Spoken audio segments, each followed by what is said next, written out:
there, Wild One.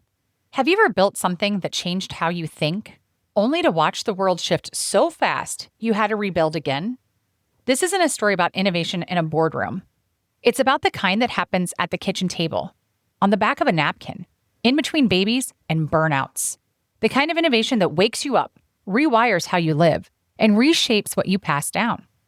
Today, I'm bringing you into a conversation that changed not only how I think, but how I live and lead.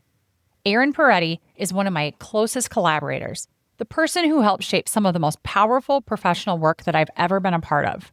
We're pulling back the curtain today on innovation, what it looks like in real life, how we built the tools that we still use today, and why we both walked away from traditional consulting to do something way more personal.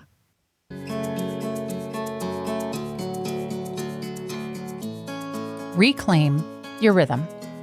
Rethink the rules. Rewrite your life. This is Wildly Intentional, the show where we question the scripts we've inherited and build a life, family, and legacy on purpose. If you're done living on autopilot, come with a curious mind and a courageous heart. Here, we talk about what it means to question, unlearn, create, and build what truly matters. I'm your host, Mandy, maverick mom of 3, maker, family culture builder, lifelong question asker, and the friend people call when they're ready to rethink, well, everything. I'm here to shake the norms, tell the truth, and light the way forward. Hey, Wild One. Welcome back to Wildly Intentional. This episode is a part of Unrule the World, where we break free from outdated systems and rethink what life can look like when we stop living on autopilot. And today, we're discussing our journey, one that shaped almost everything I've done professionally. It's not just about innovation in theory. It's about innovation in real life. And it's personal, because the person joining me today isn't just a guest. He's a longtime collaborator and a dear friend of mine who has helped me shape some of the most transformative work that I've done. We're going behind the scenes of what it really looked like to build a business that challenged default thinking, create tools that sparked light bulb moments, and navigate the messy, real-life shifts that come. I'm joined by someone who's walked alongside me through every twist and turn. Aaron Proietti is one of my closest collaborators, and he's the co-creator of frameworks like Quest, Guide, and Innovation Strengths. He's the author of Today's Innovator, Becoming Today's Innovator, and Your Quest Awaits. And he's an innovation and AI strategist with over 20 years of experience leading change in complex organizations. Aaron previously served as the Chief Innovation Officer and the Chief Customer Advocate at Transamerica, and now he speaks internationally on AI, disruption, and systems thinking. He currently sits on several nonprofit boards and leads Shout Camp, helping summer camps future-proof their missions. But most importantly, he's someone who's always believed in questioning the norm and building what comes next. Together, we helped people think differently, from boardrooms to backyard brainstorms. And then we both walked away. He retired at 40. I had babies and I built programs with a breast pump in my bag, but we never stopped creating together because our work had evolved. This wasn't just about leading innovation at work. It was about living it in real life. Today's episode is sponsored by Today's Innovator, the company that Aaron and I co-founded to help people lead meaningful change through practical, powerful innovation tools. And that's exactly what we're unpacking in this episode. We're talking about what we built, what we walked away from, and where we're headed next.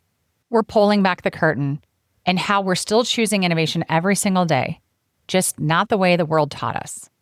Let's dive in. Aaron, thanks for joining on the podcast today. Yeah, I'm excited to join you. All right. Well, let's rewind, Aaron. I want to kind of start with how you and I met and how we ended up building a whole company together and multiple frameworks. Yeah, I certainly would not have expected all of the things we would build based on our first meeting, but you did leave quite an impression upon me in that meeting. You walked in with a list of maybe 100 different things that you thought were wrong with the environment that we were in. It was right there that I recognized that you had an agitator within you. And I mean that with all due respect. You know, the type of agitation which challenges the conventional thinking. It wasn't just a frustration. it was a recognition that there was so much more potential to have meaningful interactions inside of this what was essentially a toxic environment that we were in. So I appreciated that in you from day one. And from there, I think we just kind of followed the paths of our lives and kept coming back together. And everything seemed to make sense every time we got back together. And here we are today, having built a whole bunch of different things that I'm very proud of. And I think you are too. Absolutely. I think we kind of define the yin and the yang, right? Like you were high up in the organization. I was a frontline employee at the time. We're very quantitative in your thinking and you have a math background. I definitely do not. I am more of a marketer and more of a talker. Yeah, even that said, like you were more, I think, quiet, but like forced to be in a more social, extroverted role within the organization. Any other fun differences about us? You know, our backgrounds are very, very different, right? I'm from the East Coast, fast-paced, always looking to drive change externally, and you're very Midwest, slower pace of change. Yep. Very anchored in how you were your upbringing and how you were raised, and you know those are two very different dynamics, but they fit well together. To your point. Yeah.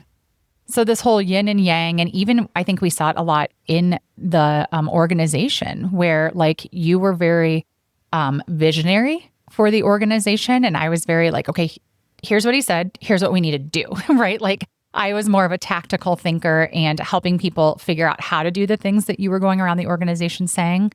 And so I think that is just, and even now today, like when we facilitate or work with people, you're very good at laying things out and I'm very good at like unpacking them with the people. So I think we play off each other and we have played off each other pretty well for over a decade now. Yeah, I like to describe that as I think top down, you think bottoms up. And we often meet in the middle, and it's wild when that happens. For sure. One thing I really appreciated about you as a leader at that organization was you did these like leadership lessons where you really helped people unpack ways to be a leader at any stage in the organization. I just remember those leadership lessons you gave being like very impactful for every layer of the organization. And I think that is actually how we started to crack the nut between us I remember you had me proofread a blog for you, and it started with like, there were 3 quantum physics analysis in it. And I wrote back to you that was 2.5 too many. And then I think that's when trust really started to build between us. And I don't know, I think you've just been it's been so great because you've always been so personable and open in the organization and just in life. But based on your status in the organization, right, as a suit or a C-suite employee, you got a lot of turkey nods and a lot of people that were more intimidated to approach you. And you know that was never me. So yeah, I was growing a lot as a leader and as a human at that time. Like you said, I was in a highly visible role in that organization, and it's not something that I had trained for. I don't have a business background. I wasn't that much into leadership at that time, although I was drinking from the fire hose and learning a lot of leadership lessons myself. And I was learning how to influence. And that influence was at many different levels. It was influencing the department that I led, but also influencing my peers and influencing up to make strategic decisions within that organization. So a wild era of growth for me that you met me in. And I'm glad that I had you as an anchor along the way, because I can just go in a direction that no one follows very quickly. And you always pulled me back and grounded me to what people really wanted to hear and what they were interested in. Yeah, it was a lot of fun. I mean, I started with you when your team was 5 people, and then you built it up to how many?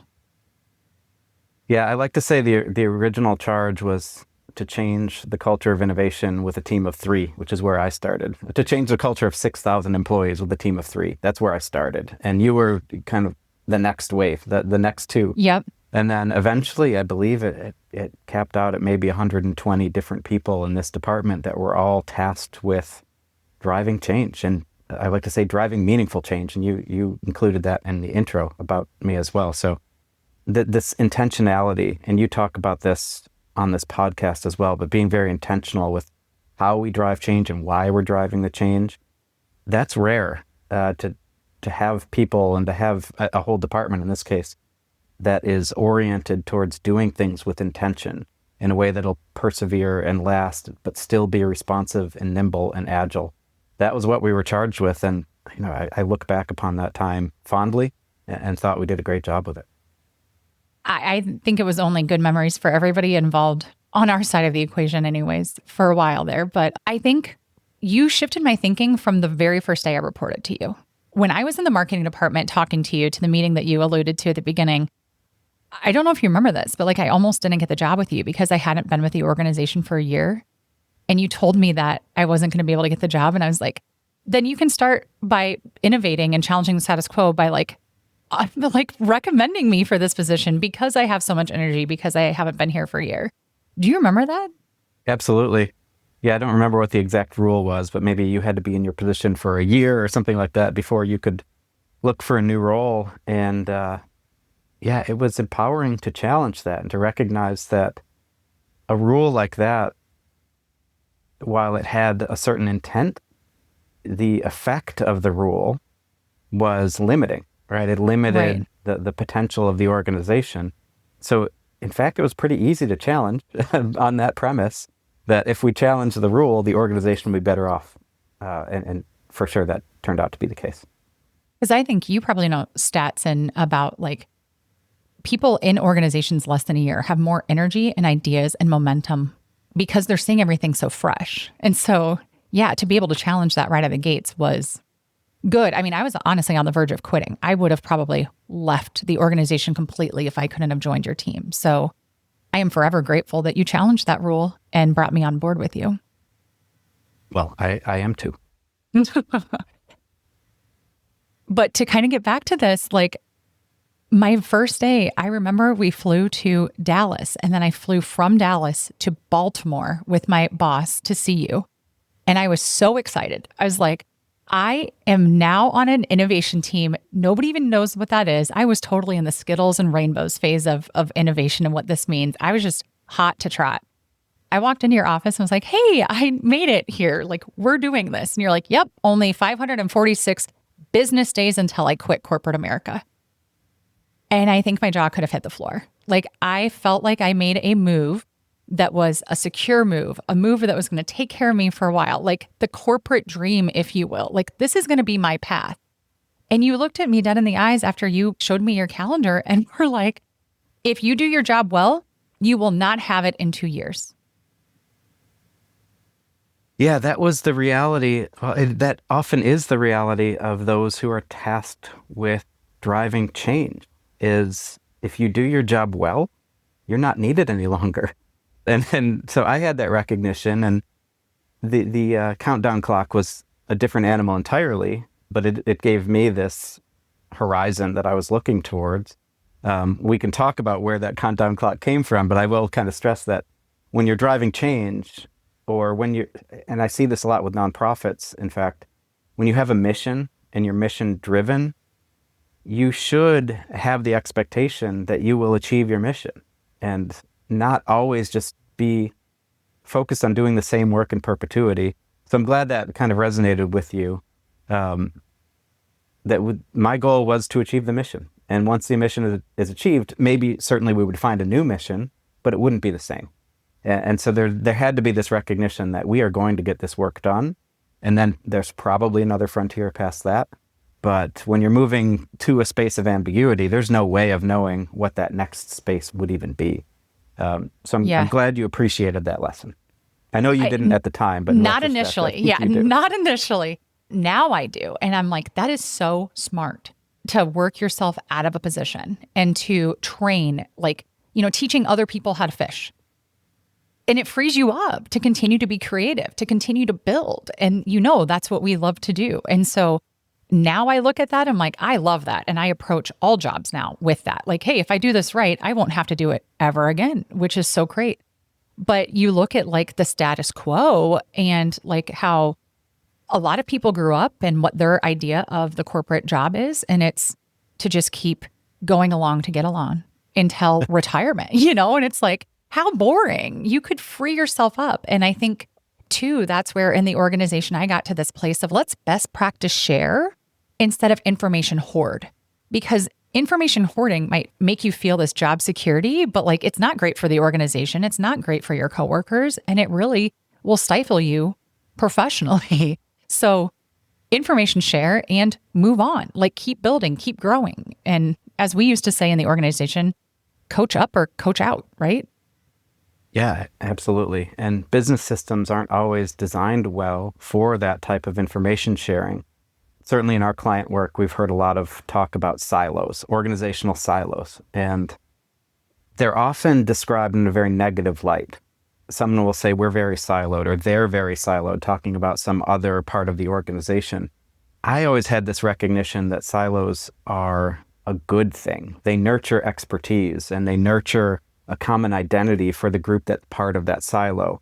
But it requires people like you and me who have different types of roles who are able to look across the top of the silos for the connections that need to happen. So having that matrix of depth and expertise, which often is described as silos, combined with the breadth of the ability to communicate across the top of the silos,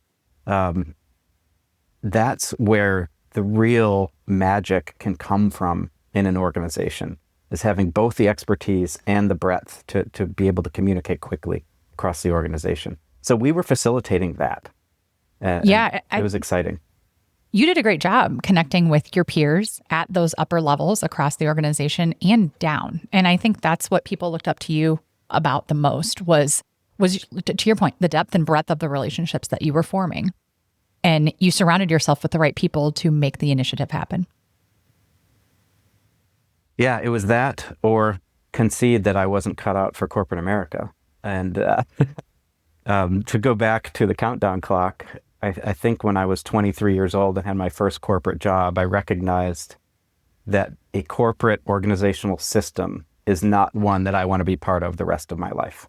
There's a lot of frustration that comes with it.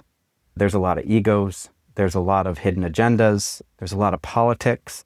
I learned to love the politics, but some of the other pieces I never learned to love.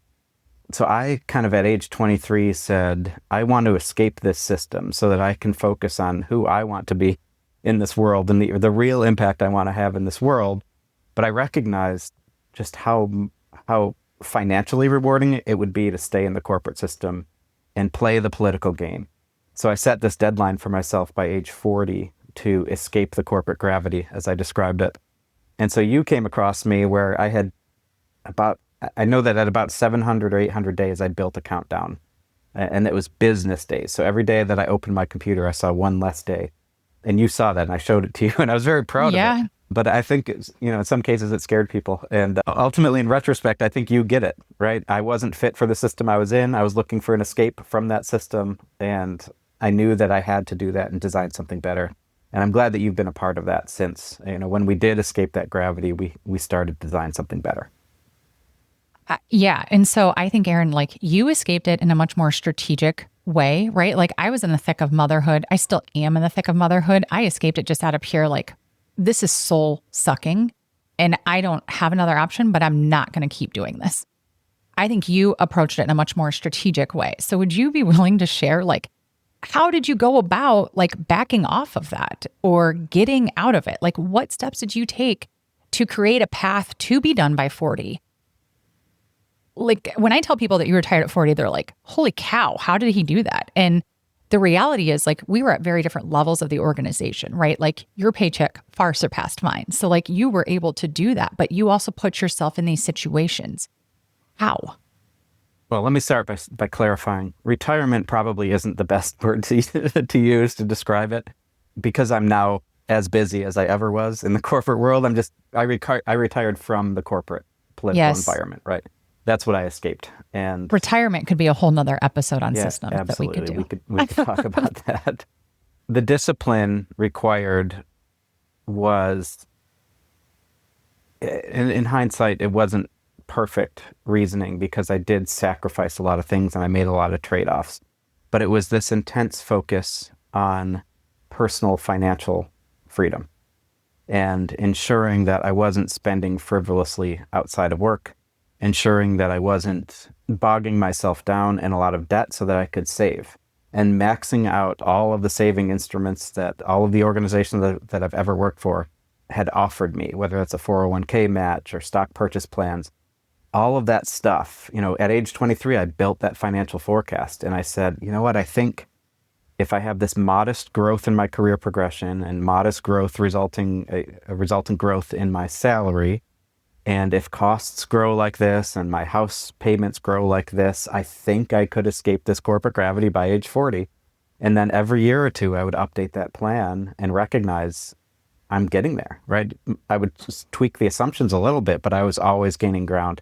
Now, I will share that I was fortunate to have my wife, who worked in another corporate system, who was very successful in her own right, and that allowed me to have a little bit more comfort than the average person, both financially and from a risk-taking perspective. So I was a little privileged in that sense, but that was all part of the equation as well, and it had to be part of the discipline, is recognizing her role in achieving that dream as well. For sure. I guess before we move on to what we've built, Aaron, I know there are so many people that are just fed up.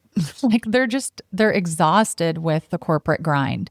And just with your corporate quote retirement, I get what you're saying, but could you give listeners that feel this in corporate America right now, like the top 3 to 5 things that you would do if you were in their shoes right now? Say they were somebody like me that hasn't had the strategic plan or this epiphany from age 23, and I'm going to be done at 40. Maybe for them it's 50, or just getting to the next thing. What would you recommend to people that are doing the 8 to 5 or the 9 to 5 or in that grind right now? What would you recommend that they do to start to get out of that system into something more rewarding or aligned with them? Great question. The first lesson is a universal lesson when you're trying to drive change, and that's to start with a vision that is both aspirational and attainable. So the reason I did all of that background, building out my financial forecast was to make sure that my aspiration was indeed attainable. And many people may feel defeated that their aspiration is to escape the corporate gravity, but they don't know how to attain that. To your point, you were asking questions around how I did it. Well, I did the work. I built the model to see whether or not I could actually get to that point. So start with that vision of the future. What are you actually trying to accomplish? By when? And then check to see if it's attainable. And if it's not, reset your expectations. But never give up the dream, right? Of becoming truly an agent of your own devices, right? And changing your own outcomes. None of us feel fulfilled and satisfied being at the whim of a system, right? And being a pawn in the game. But sometimes that's unavoidable. The way to escape that is to start with that vision and just start with that dream and then start working your way there. But then it's the discipline as well. So recognizing I had to move up in the organization. So I had to grow as an individual. What got me here is not what's going to get me to the next level. So I was always challenging myself to learn new things, take bold risks, put myself out there. And I think one of the best pieces of advice I ever got was from the executive vice president at my very first job. And it was 2 words. He said, make offers. And in that, there's just so much brilliance, which only in retrospect is it really clear to me how much power is there. But when you see something that you want to be a part of, make an offer to add value to that thing. And even if you're overwhelmed with your current job, if you go to your boss and say, hey, there's this great project that's going on in that other team, I've got some good skills. Do you think they would allow me to come in and help tell the story? Right, make that sort of offer. What's the worst that's going to happen in that case is someone will say no, but then they'll recognize that you have initiative. Right, that's the worst thing that can happen. Mm-hmm. The best thing that can happen is they say yes. And then you're a little overwhelmed because you're taking on new work. And what I find is that over the course of about 6 months, if you really enjoy that thing that you made an offer to be a part of, you start to gravitate to that thing. So I remember developing skills in market research because I made the offer, hey, can I design that survey? Can I write the questions? Can I do the analysis in the back end? And I learned the skills as a result. And it was always kind of 1 degree outside of my current comfort zone. And it was something I was interested in and always moving forward. Yeah, you've preached that. I mean, the whole time I've been with you professionally, you've said make offers. And I've taken that advice from you many times. And I think making offers oftentimes leads to making your own position, because a lot of the positions that I've held weren't jobs that I've applied for. They were positions that have been created because, to your point, I've made an offer. Yeah, same here. I had a chance several times to write my own job description because I was moving into a space that was a big problem area for an organization.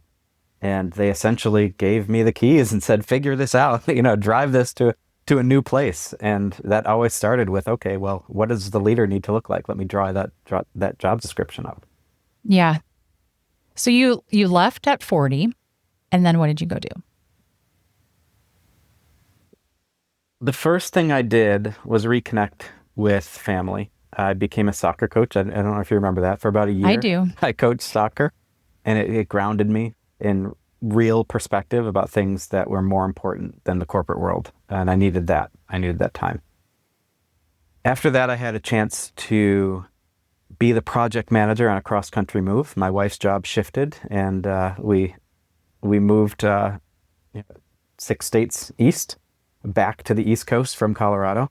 And it was just a chance to flex some mental muscle that I hadn't while coaching soccer, to coordinate all the chaos of a cross-country move while she was still working. And you'll probably remember on the other end of that, I started to get a little stuck. And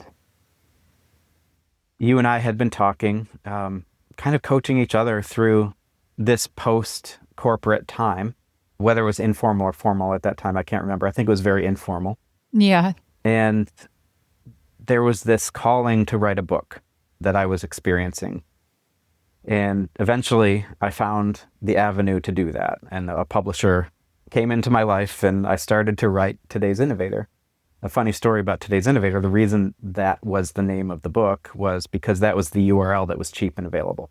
So, but in hindsight, that really is kind of the essence of still my own personal brand. Is driving change is the skills you need, the tools you need are always evolving. So you can't be yesterday's innovator. You are always just on the cusp of what's possible today. You can be looking towards the future, but that's uncertain. So I started to recognize that as we wrote that book, and you really coached me through that process.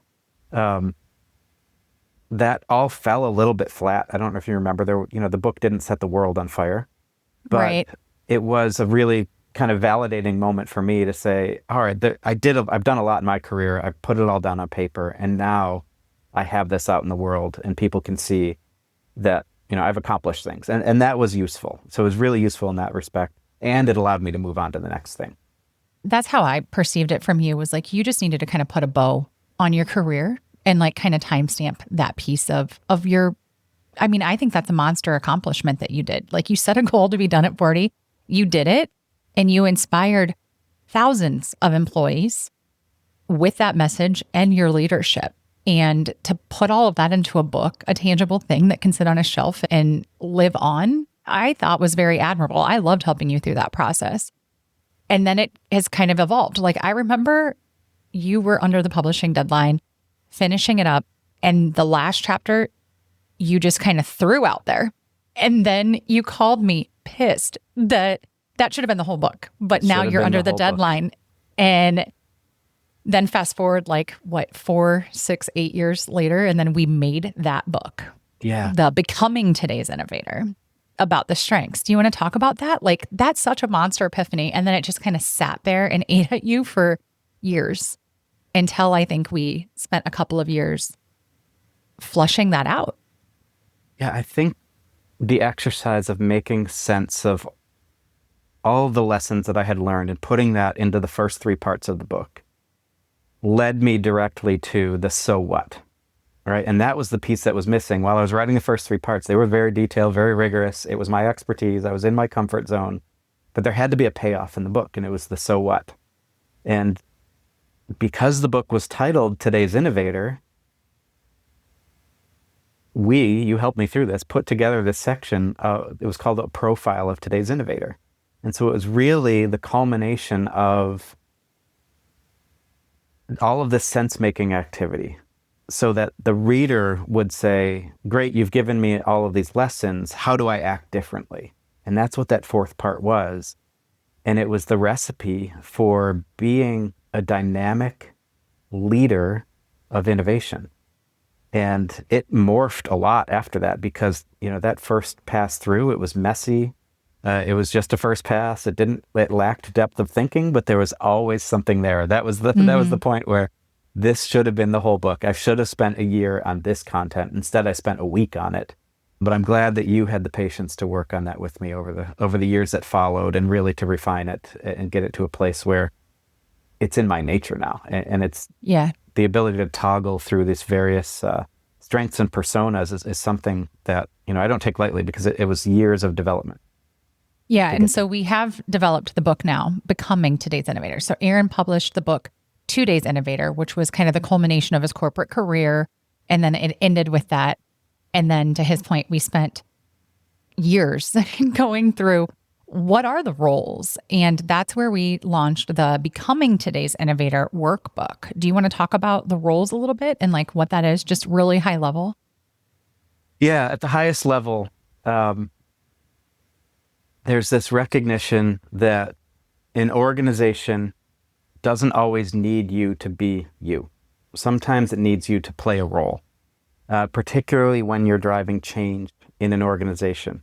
It isn't always enough to have your resting state, right? Sometimes you need to be a little bit agitated. Sometimes you need to challenge the system. Sometimes you need to stop and pause and reflect and architect a new environment, right? So Becoming Today's Innovator's attempt at giving people the language to shift their own role dynamically and recognize that it's okay to do that. So you can show up some days as an expert and to continue to nurture your expertise, but other days you're going to be required to be a connector, and you have to leave your expert behind and you have to look outward and try to learn about new things and to meet new people, to connect people and ideas. So the roles kind of play together that way, where each one is in a different domain, and then they have kind of complementary focused profiles or roles that you can choose to play. And it's this, I think you used this word once, this dance, the kind of cosmic dance of how do you bounce between these roles to affect the change that you want to drive. And it's never enough to just be the expert. It's never enough to just be the project manager, the initiator, right? You always have to assume other perspectives and other skill sets. Yeah. And how I describe it too is like, unlike like StrengthsFinder, right? Where it's like, these are the 5 that you are.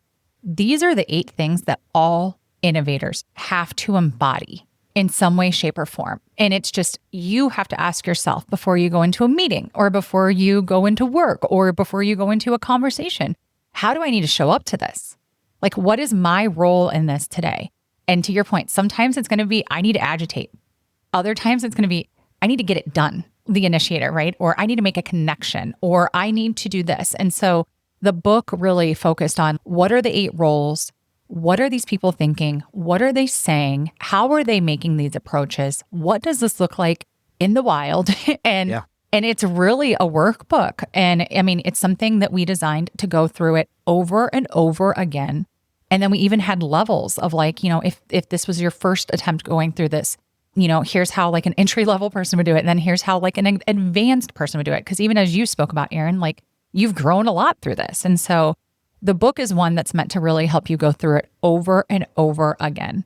And again, it's called Becoming Today's Innovator, and it's a workbook. I just want to get back to too, Aaron, like today's innovator values, the company, not the book.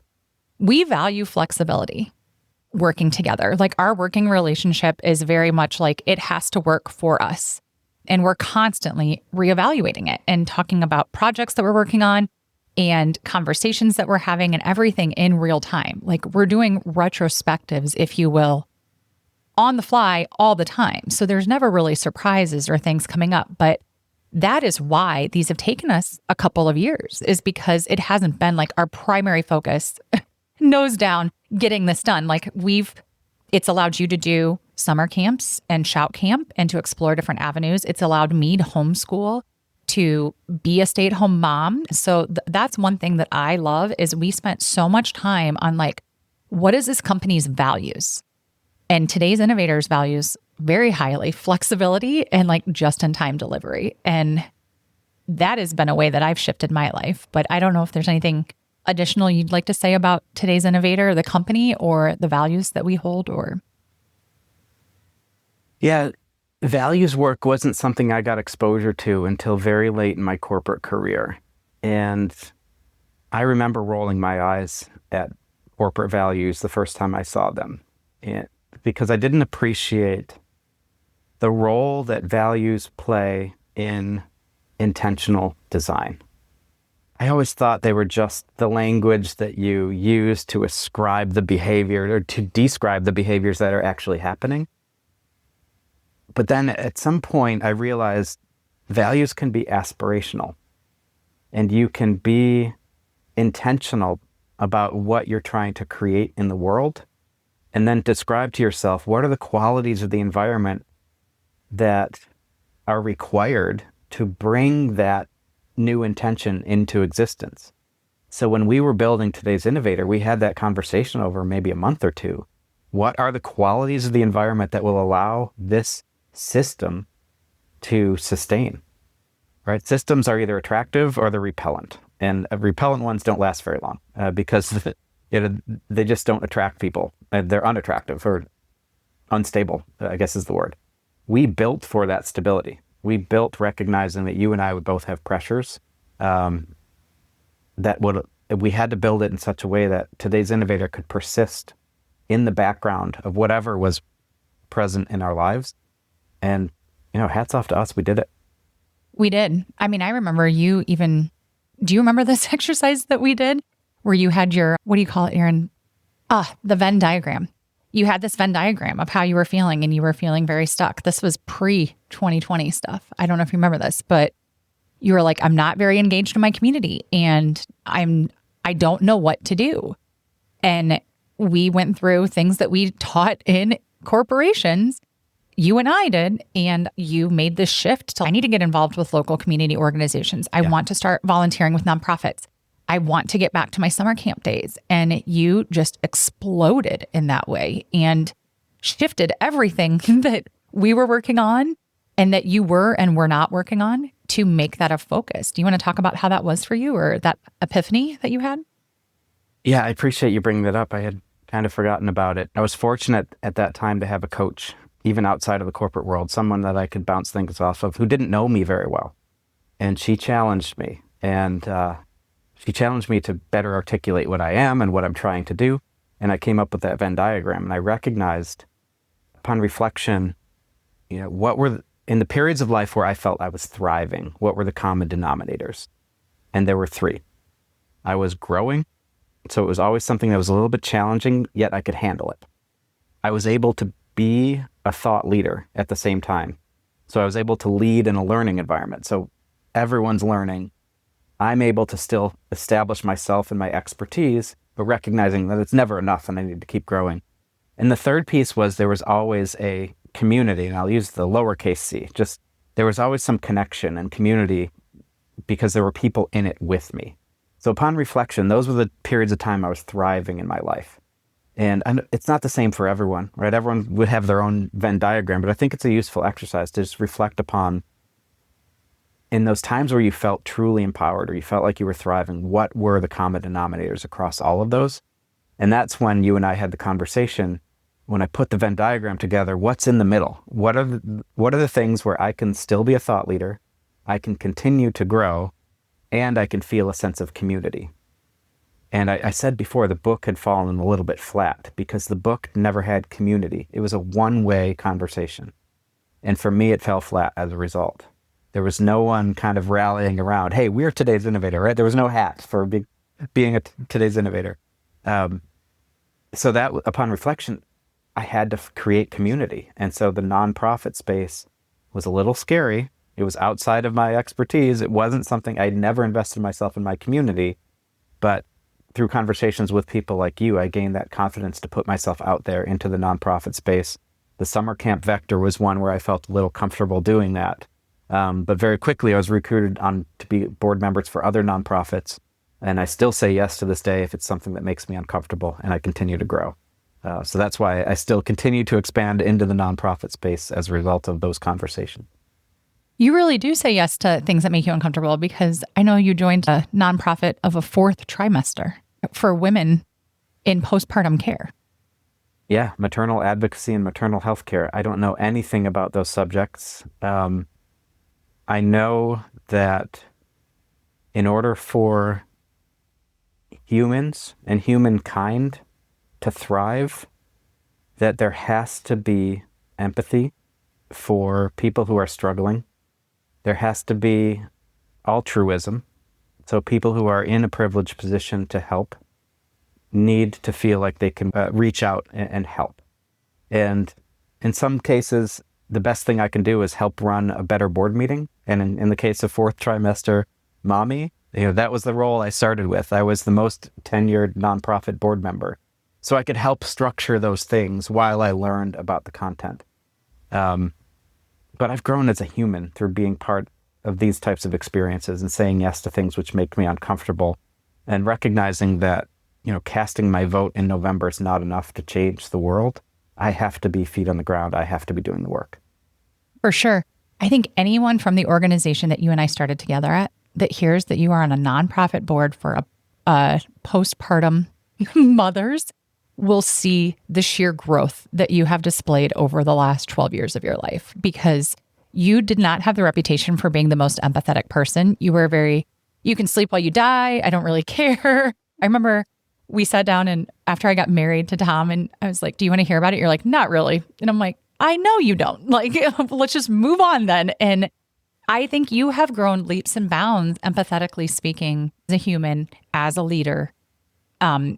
I know you can't stand stuff like this, but I am so proud of you, because that is very vulnerable, and you wouldn't be the leader you are without an ounce of empathy. and I'm very proud of you.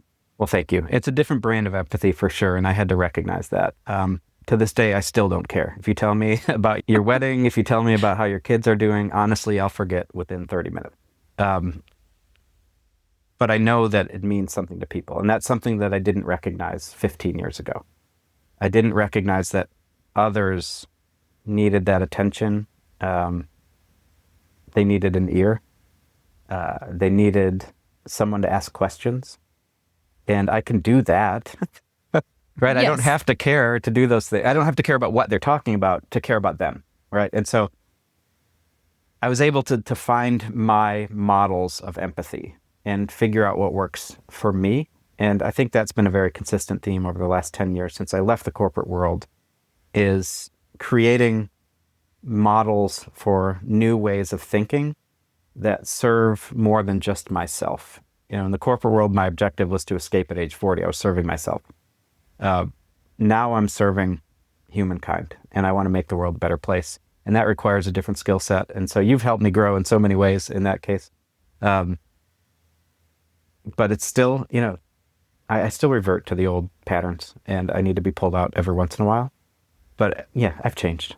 I think we all do, right? Like it's easy to get stuck or to revert back, and it's hard to continue to grow. So I think going back to the point that got us kind of going down this way was you say yes to things that make you uncomfortable. And that's one way that you continue to grow. And I think that's super admirable. And I love that you're doing. I want to kind of go back to today's Innovator, the company though, and talk about just like how that journey's gone. Like, what did you set out to do? What did we do? What shifts have happened? What hasn't gone well with the company, today's Innovator? Yeah, the first thing I think about with it is just how people react when I say, I'm self-employed. I'm the founder of a company called Today's Innovator. You've never been a full-time employee, to be clear. You've always just kind of helped where help was needed. So I'm technically a self-employed consultant. But as soon as people put that label on it, oh, are you consulting? I say, no, let's stop there. I'm coaching. I'm training. I'm facilitating so that others can do the work that matters to them. right? I don't care about that business that's hiring me, and I don't care about their problem that much. I care about the people being armed with the skills and perspective and mindset to solve the problem. That's what they hire today's innovator for, is to challenge their thinking, to challenge their being and their doing, not to solve their problems for them. They will own what they create. And so in all of the work that I facilitate, it's about bringing the people who ultimately have to do the work along for that journey, so that they feel like they had a sense of accomplishment, accountability throughout the whole process. So I'm not a consultant. And that's the word I kind of shy away from with today's innovator. It was built differently. It was built as a coaching, facilitation, kind of a thinking company. Yeah. I mean, everything you've brought me in to help with has been strategic planning, forecasting, thinking through the future, or how employees or the organization will change, or how they're about to pivot with things. To your point, coaching. I remember we had one client that, I don't know if you remember this or not. We were talking to them about planning and what they were going to do. And they got we're going to need an expert brought in. And we're like, you guys are the experts at your company. There's literally no one outside of you that can tell you yes to these things. And that shocked them. And I think that that's so interesting that even people that are at the highest level of expertise within their companies still have imposter syndrome about what they're doing, or they don't know enough about things. Is there anything from that, or just even interactions with clients, that you want to talk about? I've had that type of epiphany at several times throughout my career as well. I remember one time I was part of a team that was diagnosing the culture of an organization. And we did this exercise of thinking about what is the best case scenario? What culture are we trying to bring into existence? And we kind of put all these great words out there. And then everyone felt like, well, we're going to need consultants to help us get from where we are to where we're going. And then someone in the room stood up and said, wait, everyone who controls the culture is in this room right now. All we have to do is make the choice to change. And this is a very similar type of epiphany, that you don't need that external expert. To borrow a phrase from collective intelligence, the answer is in the room. And right. The people and the horsepower is in the room. And sometimes you just need a guide or a coach to take you outside your comfort zone into that zone of growth, to help you, to land soft if you should fall, and to pick you back up and put you right back out there. And so that has been a consistent theme through a lot of the work that I do. And even in all the strategic planning work I do, that is the approach I take, is let's make sure that the folks who ultimately are left to do the transformation are fully bought in. And the best way to do that is to have the ideas and have the strategy come from them. Yeah. And I think, to your point, right, like, organizations aren't always ready. They're very good at throwing out red tape at people. So I think what we've noticed a lot in our career is that while organizations might not always be ready, individuals are. And I think today's innovators shifted a lot from doing coaching work of organizations and teams to more individual products, which is when we started to launch the workbooks. Do you want to talk about that shift that we made at all, or just how that became important, or where we saw that? Yeah, at the high level, the bird's eye view is an organization or a company about innovation needs to eat its own dog food, right? It needs to innovate itself and recognize that adaptivity is such a critical piece of driving change. I like to say you're not going to wake up 6 months from now and the whole world has changed around you, but you haven't changed. You have to be attentive to all of the change factors that surround you. And that's what we were doing. We were listening, we were probing, we were testing. And as a result, the identity of today's innovator morphed along the way. That's a little bit dangerous because it's this like institutional creep. So it's not always well designed. But I think you and I did a good job at the end of every year to kind of pull up and say, wait a second, let's just reflect on the past year, look forward to the next year before we just allow the drift to happen. Let's make sure that it's happening with intention. And so then we started to really name some of those shifts. Well, let's move from organizational coaching to individuals. Let's move from consulting, solving problems to facilitation and training. And those are very intentional shifts along the way. Yeah, it felt like a big shift and a big pullback moment for us was after COVID. It felt like organizations that had sustained COVID and gotten through shutdowns and employees not coming in or coming in and how to get through all of that really stopped reaching out more. It felt kind of like they got through that and now they either survived and have figured out how to do this and they don't need us in that capacity anymore, or they had bigger needs evolving and shifting for them. And so that was a big thing that I felt and saw, was that organizations are calling less because they feel like they've overcome this behemoth, if you will, right? But I think there's still this individual, yeah, but it's not fulfilling for me. I'm seeing and hearing from people now that are, well, now we're post-COVID enough and now we have to go in. And, I think a lot of corporations are paying for real estate and now it's like, get back in here. Like you have to come back into work. And they're not meeting employees where it's like, well, I appreciate that flexibility. I got to pick up my kids. I got to go do this. And I need to be at home so I can handle these things. And I'm seeing some companies that aren't being super flexible in that way. And I think that that's where individuals are starting to look for like, all right, what do I do? Because this isn't going to work for me to continue doing this. Are you seeing that on the East Coast too, or from people in your circles, or? Absolutely. There were a lot of different phrases that came out during the pandemic. There was, the new normal was one that we heard a lot. Yes. And that I always kind of disagreed with that notion that there would be some new future steady state that we're trying to move into, recognizing that the acceleration of the pace of change means that organizational systems, or any system, has to be built in a way that is dynamic and responsive and nimble. And so the organizations that responded to the pandemic crisis effectively and survived that built that new muscle to be nimble, to be responsive. Where they need help now is with the why, right? So they're able to react, they're able to respond, but are they building the best versions of themselves? And so there's a new problem that's emerging, and that's that these systems have shifted, right? There's this creep to point to something else, but the system wasn't designed to do that thing. And so you get all of these new tensions. You feel like you're a victim within the system. You feel like the change is too much at the individual level because, honestly, the intent of the system was never to do that. And we're seeing complexity emerge, second order effects, unintended consequences of crisis decision making. So you have to do that to move out of the chaotic environment, right? You have to make decisions, but then you have to also stop and say, okay, so how do we reset all of this? And I think that's where a lot of organizations are right now. Their employees are screaming to them saying, hey, it's not good enough.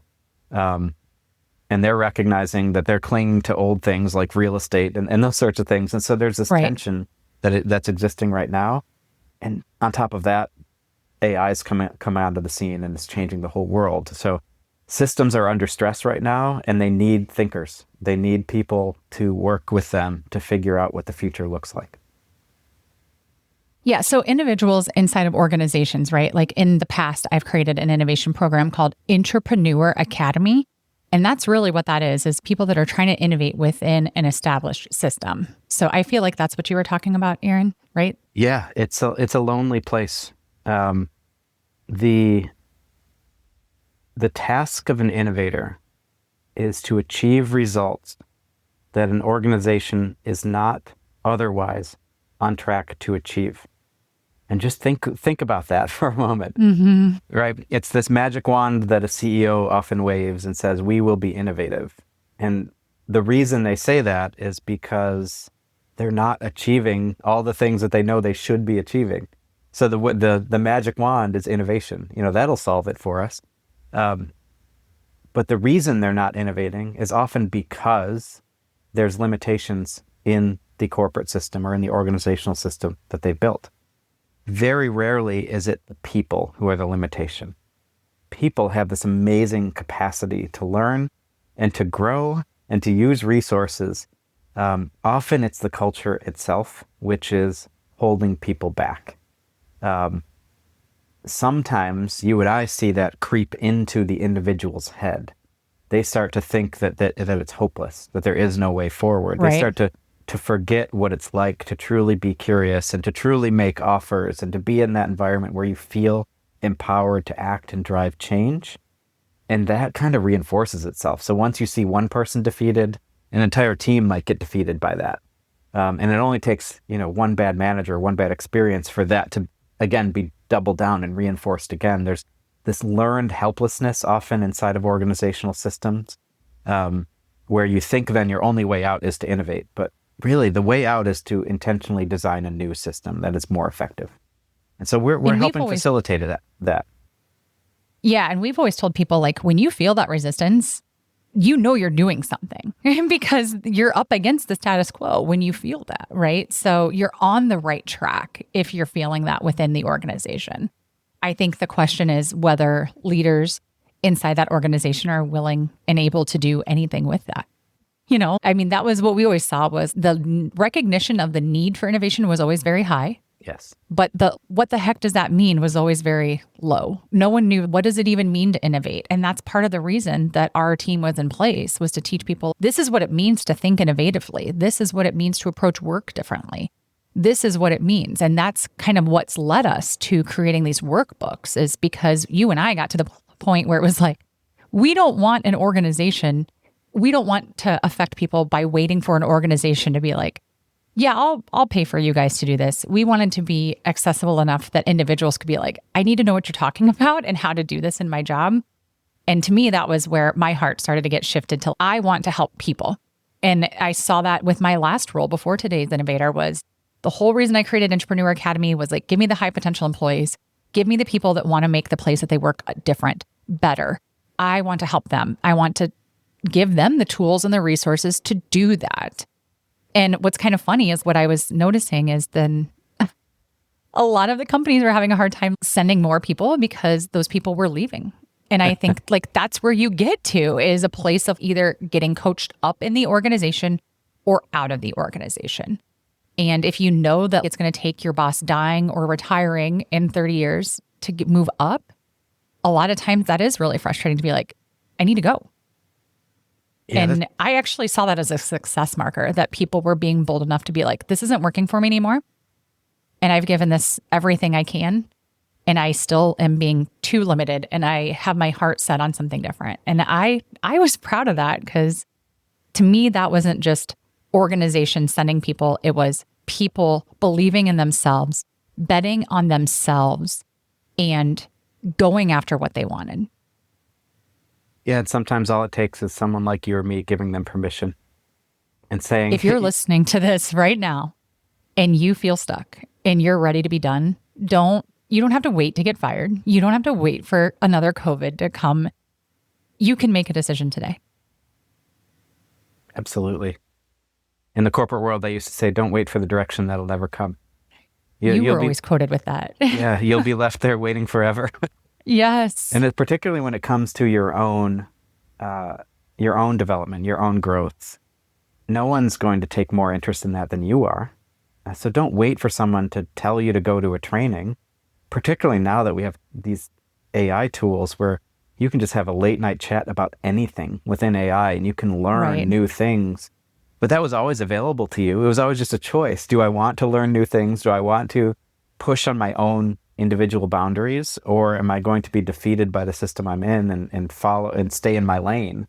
And sometimes it's more comfortable to stay in your lane. And we've met a lot of people who are very talented, who are very comfortable staying in their lane. And we're the ones trying to get them out of that. That's fun. Yeah, it is fun. I know you're very excited about talking about AI. Aaron's the futurist. I'm the barefoot in the garden person. I want to just keep you here for one more second, Aaron, because when you were talking about leaving corporate America at 40, and even like right here where we are in the conversation, right? Like people that are feeling the grind, they're over it. And I remember when you just said earlier in this interview, yeah, the first thing you did was you set a vision. we actually created a tool, a workbook about this Quest. And this was the product of you coaching people for over 2.5 years. I think you coached 12 people about wasn't it a 2-year journey for some of them? Yeah. And then we've kind of distilled it down, that journey and those exercises that you did across all the people that you coached over 2 years into this acronym Quest. Do you want to tell us about that? Yeah. I have this horrible habit of overcomplicating things. And so in the beginning, I had all of this technical language. You'll probably remember this. It was called Align for Design. Yes. And I put design thinking at the front of this and said, hey, as an individual, I'm going to teach you how to design your life. That message is great. But then when I got into the tools, I saw people's eyes kind of gloss over and they didn't actually know what they were doing. And then as we worked on generalizing the lessons from all of these coaching engagements that I had, you helped me realize that we had to make it clear for the person being coached. We had to meet them where they were in their language, in simple language. The underpinning could still be design thinking and systems thinking. And sure enough, that's what it is. The Quest book is built on best practices for driving meaningful change in systems. But it doesn't use that language. And that's, I think, the beauty of it. We ended up using this acronym Quest, right? Question, understand, explore, solve, transform. When you look at it now, it is so obvious that that's what the acronym should have been all along. Mm-hmm. But what's funny is how long it took for you and me to get there. We were playing around with words that didn't even make sense as the acronyms, right. And we were fine with it, right? We were saying, well, that's better than what it was. And then eventually, I don't remember what the epiphany moment was, but we landed on Quest, and it was, 5 steps instead of 8.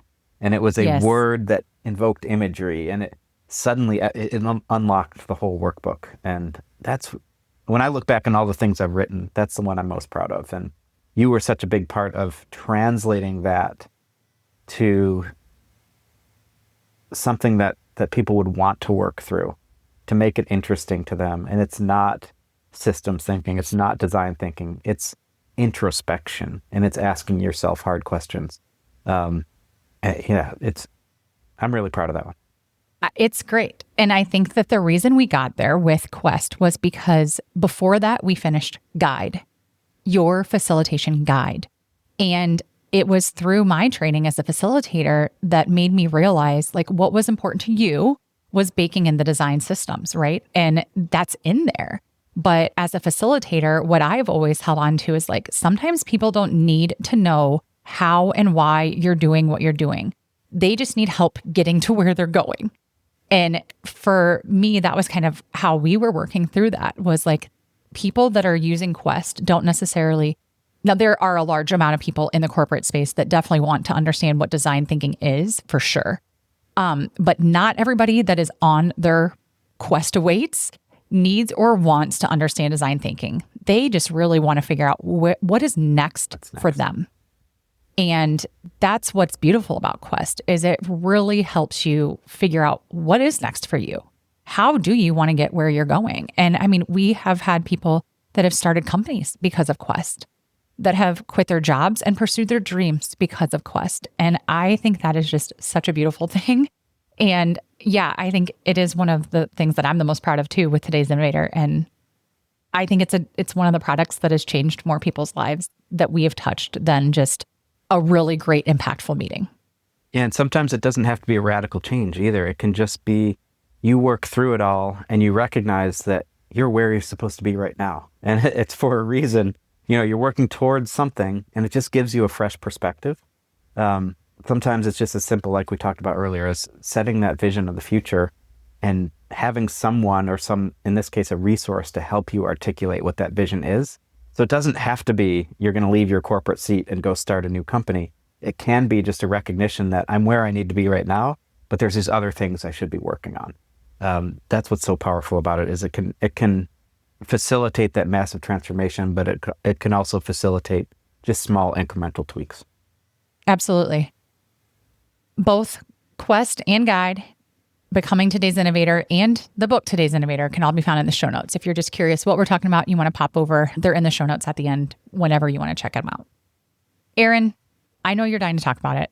Tell us what you're up to now, because it's not anything that we've been talking about. It's very different. Yeah. It's aligned. So it's not It not is outside. aligned. It's always aligned, right? Like, I think that's the thing. Between you and me, all of our differences and all the pivots and twists and turns that today's Innovator have, I always think to why do we keep coming back together and why do we keep doing the things we do? And it is because it is aligned. It is because we care deeply about helping people be better. We care deeply about helping organizations see people and be better. We care deeply about where the world's going and how it's turning. So that to me is this consistency that's like everything else can be different and twist and turn and move, but that underlying theme is huge. And that's why we keep doing all these things together. And they're so different, or they feel different, I think, to people that don't completely see and understand. Yeah. But to answer your question, in November of 2022, I saw a news article that ChatGPT was released to the world. And like everyone else, I didn't know what it was. I didn't know what the acronym stood for. But I'm a little bit What does it stand for? Generative Pre-trained Transformer. It's an acronym you don't need to ever know what it stands for, so it doesn't matter. It's a horrible name for a product. And that product alone did not change the world because there was a lot of products being worked on that one of them would have come out eventually. But AI and artificial intelligence, which is what ChatGPT is, as we all know, has changed the world since November of 2022.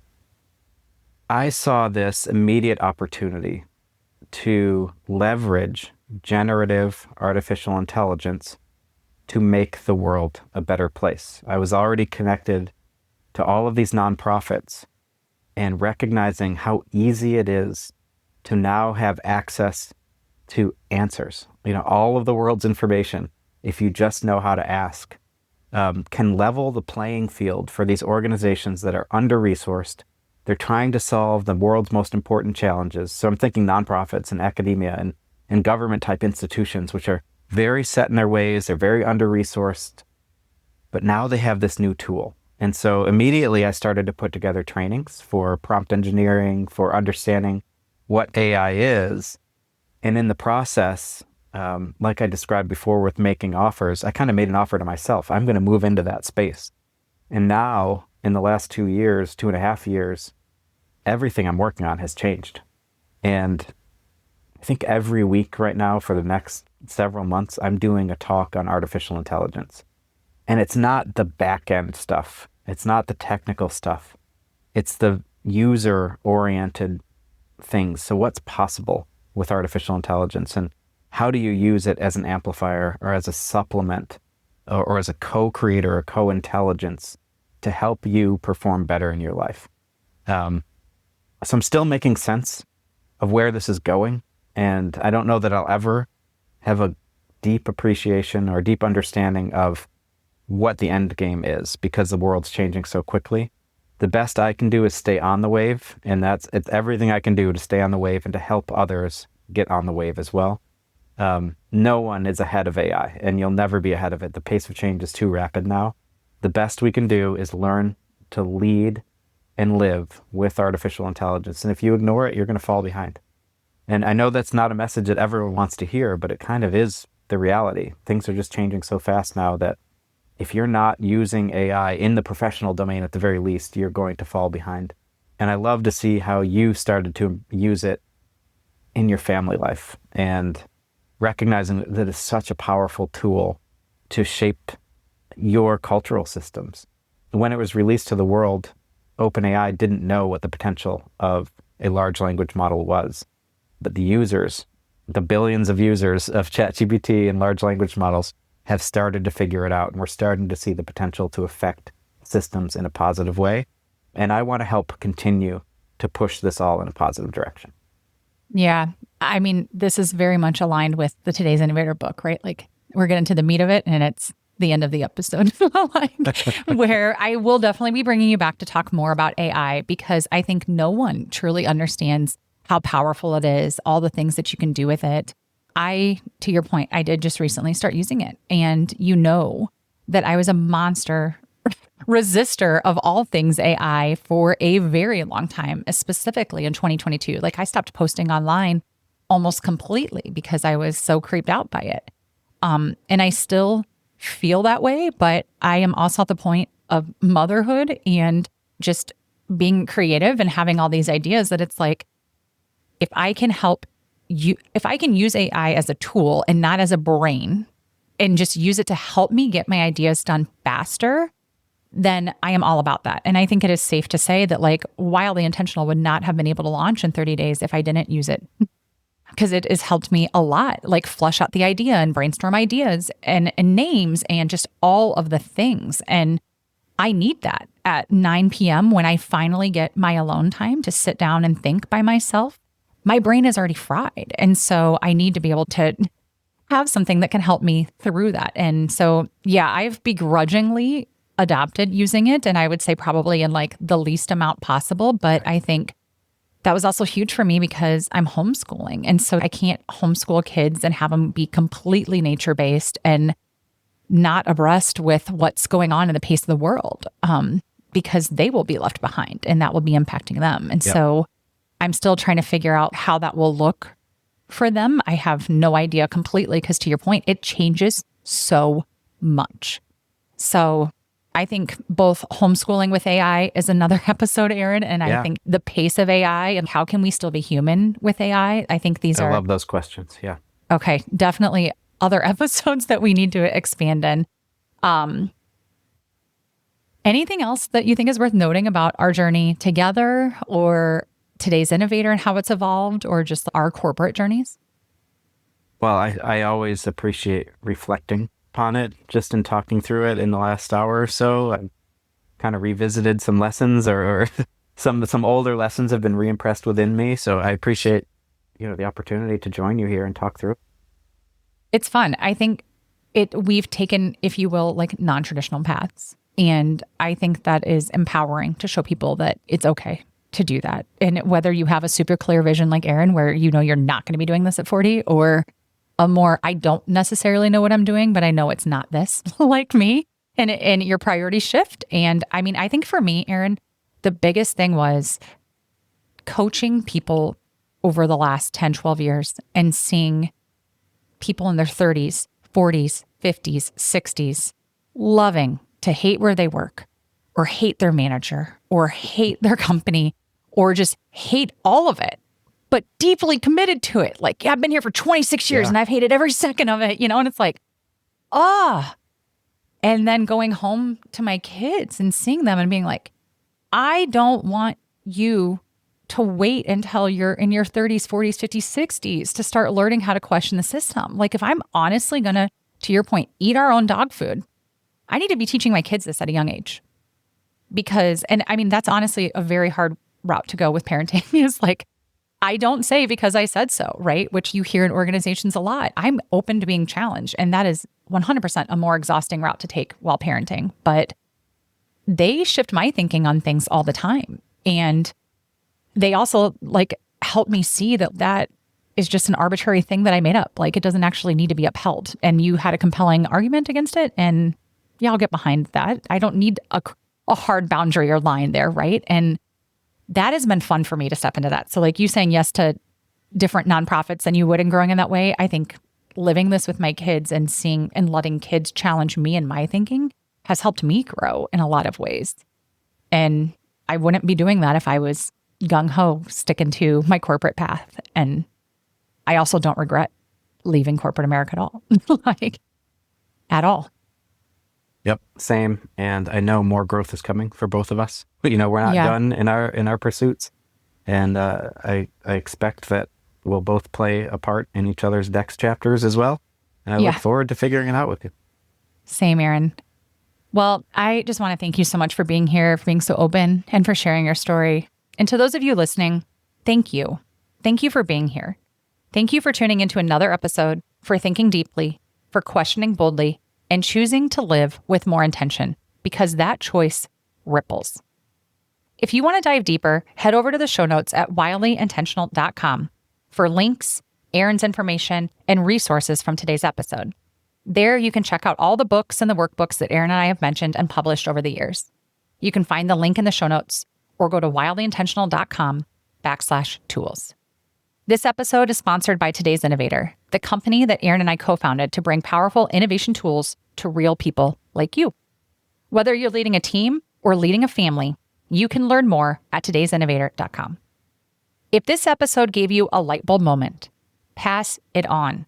Text it to your colleague, your partner, the friend who's craving change.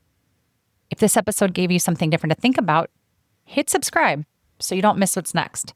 This is how we shift culture. One question, one ripple, one bold idea at a time. Before you go, next week, I'm shifting gears a bit. I'm sitting down with a mom I met at a strawberry patch in 90-degree heat with a toddler melting down and a baby in her arms. I bought her strawberries and I sent her to the car to nurse while I stood in line. She found me again 6 years later at swimming lessons and told me that moment changed her. So we're going to talk about that next week. Moms helping moms in public. Little acts of kindness that can remind us that we're not alone. It's real, it's raw, and it might just make you rethink what it means to be a part of a village. Don't miss it. This is Mandy signing off. Until next time, stay rooted, be brave, and live wildly intentional.